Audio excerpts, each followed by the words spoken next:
What should be our attitude to our neighbors? Need we accept their ideas as well in order to maintain good relationship with them? The famous romantic poet Robert Frost provides us food for thought through the poem Melting Wall. Robert Frost is an American poet. His well known poem, Stopping by the Woods on a Snowy Evening, has these lines. The woods are lovely, dark, and deep, but I have promises to keep, and miles to go before I sleep, and miles to go before I sleep. Our first Prime Minister Pandit Jawaharlal Nehru framed and kept these lines on his table as a motivation. Let's come back to the poem Mending Wall. What is the meaning of mending wall? Yes, it is repairing the wall. Do you like a wall? To some extent, walls are good because it acts as a support when we are really tired. But here in the poem, the poet says that there is something that does not like the wall. Do you know what is the reason for the poet to think so? Because nobody sees or hears anybody breaking the wall. But every spring season, the poet finds the wall is broken. So it is obvious that there is something that does not love a wall and wants to see it broken. It is this something that makes the ground under the wall swell, causing the stones of the wall to fall down onto either side. The work of hunters is really interesting.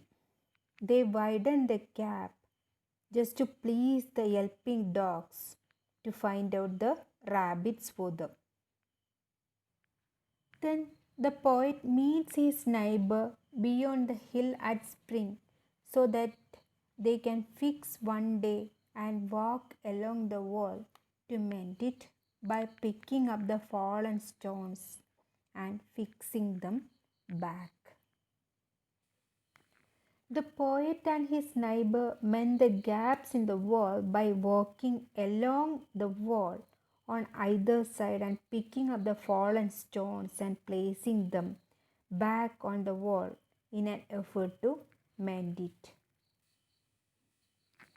The poet argues that there is no need of a wall in between his estate and that of his neighbor because his area is covered with pine trees and the poet's area is full of apple trees. The poet's apple trees will never go to the area to eat the cones of his pines. But the neighbor justifies the need for walls or fences by saying that good fences make good neighbors. In the next stanza, we can see the poet considers the spring season mischievous because it is in that season gaps are found in the walls. He thinks that spring season makes the frozen ground under the wall expand. Because of this expansion, the wall gets cracks, making the upper stones of the wall fall down onto the sides. Here we can see the poet has one view, but his neighbor has a different view. The poet thinks that there is no need for a fence or wall between neighbors, especially when the author's area has apple trees and his neighbor's area has pine trees. There is no way that apple trees will trespass into the neighbor's estate and eat the corns of the pines. But the neighbor thinks that good fences make good neighbors. Frost has used many poetic devices to make this poem a fine one. He has used metaphor, simile, personification, and repetition. He has used simple language, but the imagery is exquisite. It gives a fine message. The poem definitely begins in delight and ends in wisdom. Frost has taught us a priceless truth.